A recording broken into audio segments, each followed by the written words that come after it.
At the February 10th board meeting, you had a handout celebrating the 250th anniversary of our country. And in that handout, you had a suggestion recommending that teachers have a mini lesson of American history on this day in history.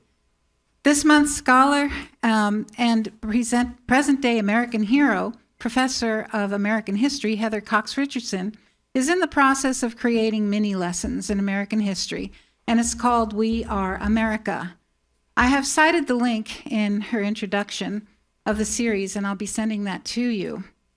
These are designed to emphasize the agency of Americans, mostly everyday Americans, who changed the country and changed history. Each falls into a category that defines what it means to be an American, including community, democracy, innovation, mobility, civil rights, education, conservation, and creativity. What I'm continually impressed with Ms. Richardson is not her wealth of on-hand knowledge.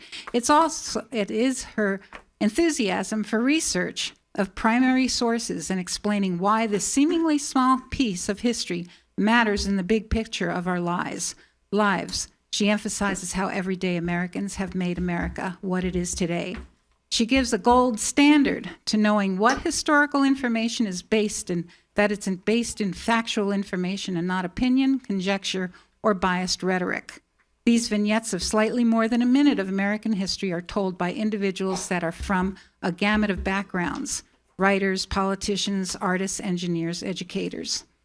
A sample of topics so far: Battle of Lexington, Rita Moreno, Ellis Island, Yellowstone, Thomas Paine, the Erie Canal, so many more, and she's going to have 250 of them. So what I want to know is, can I do a presentation of 20 minutes next time in July so that you can get a better idea of how this would be implemented? And since you had a presentation of PragerU, and they had 20 minutes, and that's an unaccredited type of curriculum, or it's a supplemental, you called it. I see this as a supplemental, and I really think that it's a fantastic way to be able to introduce history into our school system, if a teacher so chooses it. You also had a speaker here last month that was able to ask Ms. Cisneros if he could come up and be able to speak about vetting. So I understood that I need to speak to one of the board members about this.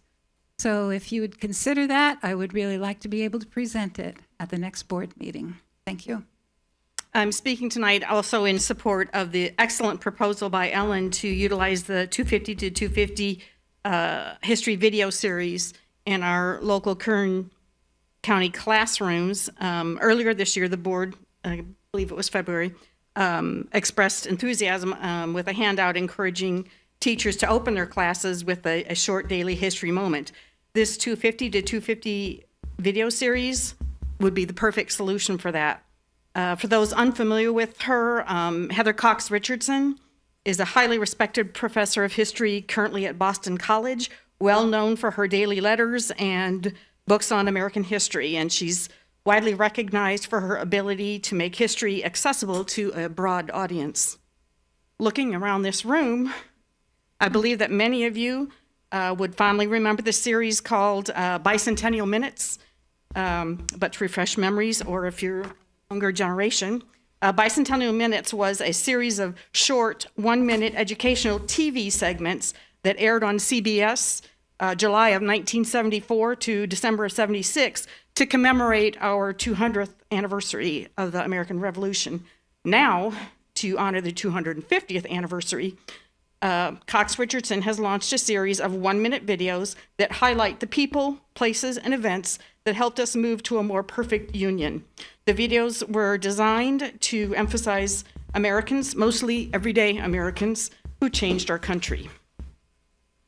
I think it would be a great way for all of us to celebrate the anniversary year and to celebrate the things we love about America together.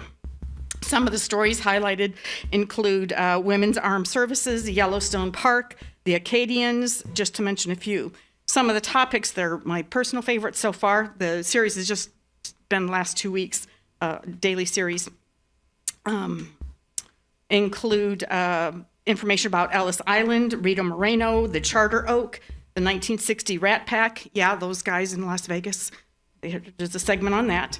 And the Acadians, also known as Louisiana Cajuns. Any of these topics could easily create segues to be expanded upon in lesson plans, like the Acadians could introduce jambalaya, the Cajun language, Zydeco music, etc.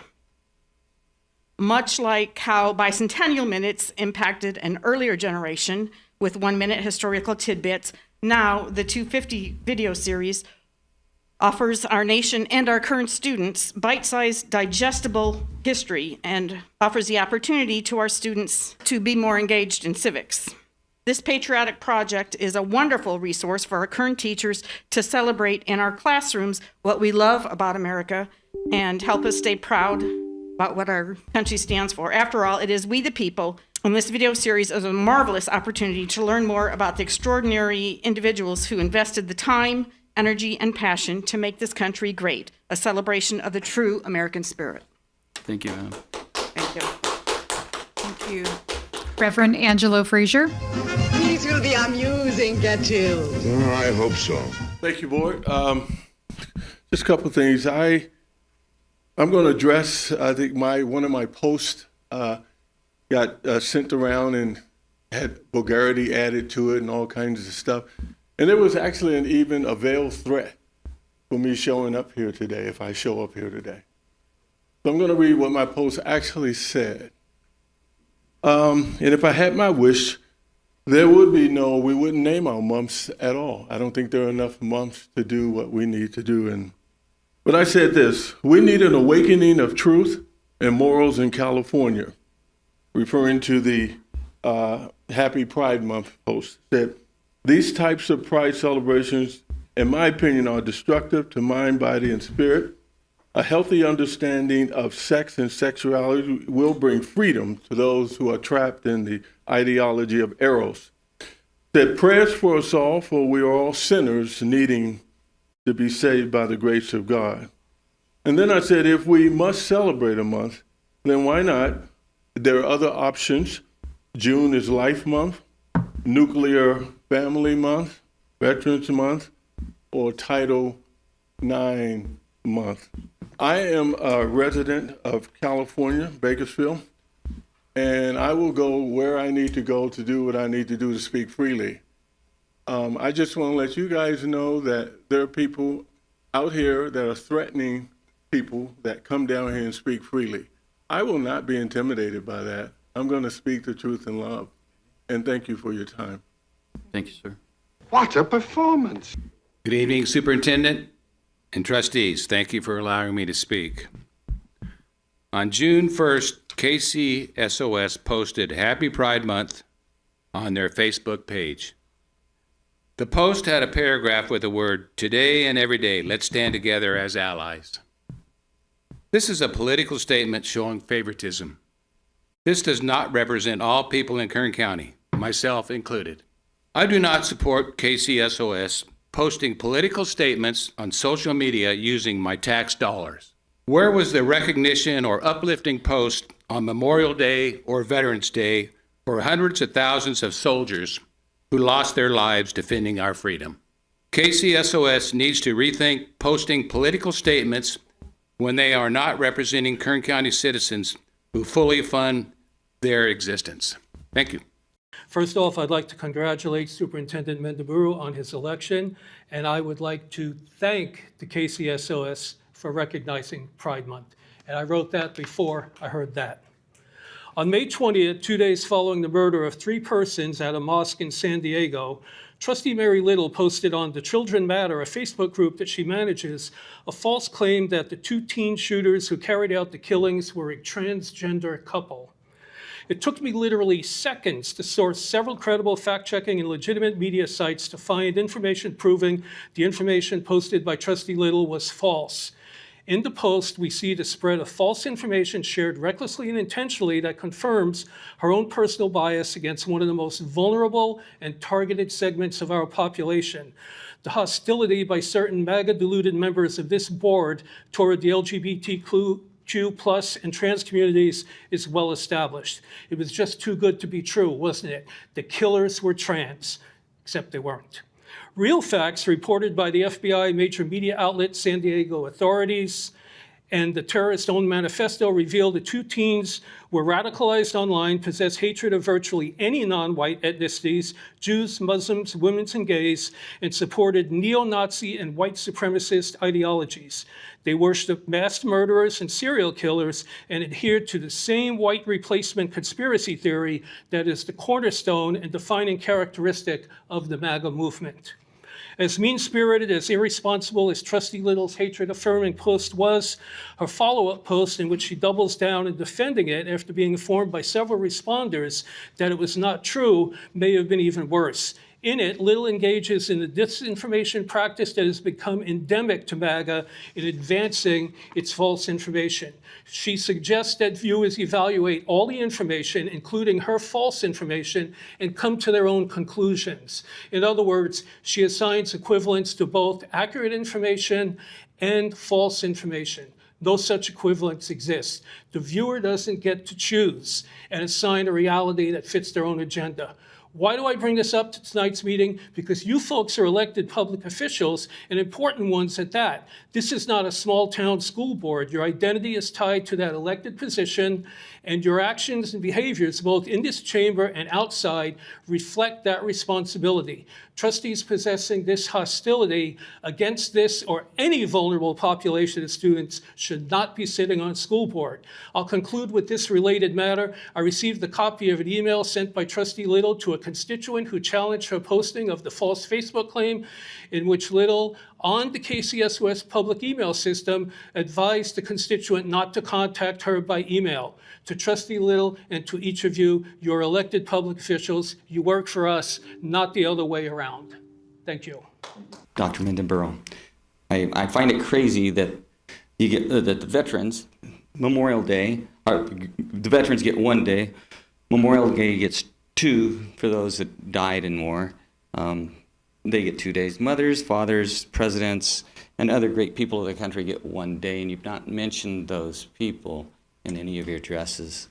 But you encourage the LGBTQ, and they get 30 days, and you give them accolades. Is this just encouraging them to come to the schools and indoctrinate our children in their delusional alternate lifestyle? I'm just curious about that. So on the other side, I too have been under attack with some of the verbals of Mr. Hart on his one-sided research, agenda-driven information, and hateful rhetoric. So they talk about hate down here, and then they go out and attack you personally. As you notice, he's got the camera beamed right over here for whatever purposes. He's not watching you, he's watching us. You're a genuine idiot. What Ms. Schauphauser said, she mentioned something about 250 daily historical facts or daily historical representations. I think that that's a splendid idea. I would certainly like to go ahead and see all of them, because I'd like very, very much if we review that. We might be able to go ahead and get that on the agenda for next month. No guarantees. I've got no say about that, but that's what I would like to see happen. I very much like the idea of that, because I remember the 1976 presentations they did. They were really, really good. And I grew up in a place with 3 television channels, one that worked if the weather was bad. So those were important for me. Mr. Hart has some videos going around about me, and then he was going to have a much lengthier video tonight. So what I've prepared is in reference to the videos that he has going on, or that was sent to me. So I did prepare a statement on that, so I'd like to read it. Mr. Hart, let me start by emphatically stating that I am not a journalist, a reporter, nor am I claiming to be as you do. I post my articles on the Facebook page that are newsworthy and involve children. Just because you believe that I have to research each post, I do not have to analyze that post for complete accuracy. If a post is later deemed to be unfactual, anyone is free to comment about their findings as such, as long as it's respectful. You're also free to put your own post on there as well. Mr. Hart, job duties of a reporter, which was your profession and which you still seem to act as an independent reporter of your own truth, are to gather the facts with accuracy, conduct interviews of those involved, and present the facts. It's obvious that you have failed to do that in your erroneous reporting of me. I never made any awful statements about the trans community. I never have. You state that I did, but I did not. I haven't never said anything about the trans community negatively. What is a mega person? Because you said I was a mega wacko. You don't know my views. You have never spoken to me. Your assumptions are not accurate at all. Reporters do not go on assumptions. If you want to call me a mega wackadoodle, go ahead, but you have no grounds. I love my country. I want jobs to flourish. I love our veterans. I want kids to thrive. I want to see people get along and have traditional values. And if it makes you happy to call me that and mislabel me, go ahead. You can call me a conspiracy theorist for my beliefs on some issues. Did you do your own research, or are you just following the media that has shown to be untruthful? You again state that I have dozens of anti-vax posts on my Facebook page for the Children Matter. That is not correct, Mr. Hart. I do not state that anyone has to be anti-vax. I only put articles on there that state the vaccine injuries so people can learn. Again, you're free to disagree with me, Mr. Hart. And you said I go crying to the media. That really made me laugh, because I don't go crying to the media. Where's the proof in that?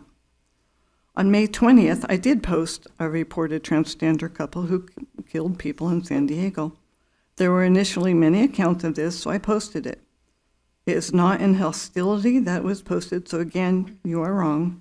And for those who protested on the page that it's false, they were free to do so. I welcome their comments. Again, I am not a reporter. You say that my hostility towards the LGBTQ is well established. Where are the facts, Mr. Hart? There are none. You mentioned political as a reliable source and denounce the Muse for any factual reports. That is fine. I don't criticize you. However, I found to be political is a left-leaning, unreliable source. Independent ratings vary from center to left. And recent editorial errors are common, which need to be fact-checked. And the Muse was rated rather high by those who use the site. I don't know. That's just what I found.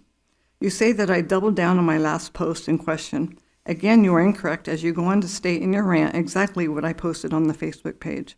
So how can you say that I doubled down what you read when you read that, and then use the same verbiage to argue that I doubled down? The post was for those who disagree with the original post, so I did post more information to have those involved to make an informed decision on their own. Just for the record, that same post has a warning that reads, users have flagged this article as potentially inaccurate. Read critically and verify claims independently. Verify claims independently. Isn't that what we were supposed to do when we learn? I wrote that post. All posts are for you. I wrote on that post, all posts are for you to investigate and learn from. You decide what the truth is. I'm not here to tell anybody what the truth is. You assert that I told Brian Bland that he could not contact me on my email account from Kern County Superintendent of Schools. That is in error. And I said verbatim, "Hi, Brian, you're free to disagree with me. I would be better to post your opinion on Facebook." I did this, I said that because I have nothing to hide, and I want others to learn from Mr. Bland's post. If he's right, others can learn from that. In conclusion, Mr. Hart, I responded in depth to your rant as I take my role here seriously, and I want others to know my heart and the actions taken in this account. I deeply care for those whom I serve and will continue to help, inform, and assist the best I can. My belief and my faith guides me, and I try to make the best decisions in everything I do. I'm sorry you were offended, Mr. Hart, and that you spent so much time and energy into this account. I wish you would have talked to me about your concerns, and maybe all of this would have been avoided. I am always open for discussion, and I respond to every email and I receive from the public and my constituents. In the future, may we work together, even if we disagree. God bless you. I wanted to comment first on the post about Pride Month from KCSOS, and I know that KCSOS is a different entity than the Kern County Board of Education, and I'm still understanding the difference, but I understand that we're a separate entity. And I was concerned because we had just had the alternative education graduation, which had pictures of the board in the post right before. And then it went to Happy Pride Month. And to me, it implied that we were in agreement with that post. So I reached out to council just to clarify. In my opinion, it seemed like it was political. It was a political post. And I didn't think that was legal to do that as a county superintendent of schools. But she assured me that it does not violate California law as it relates to political posts. I disagree with that, but that's just my stance on that.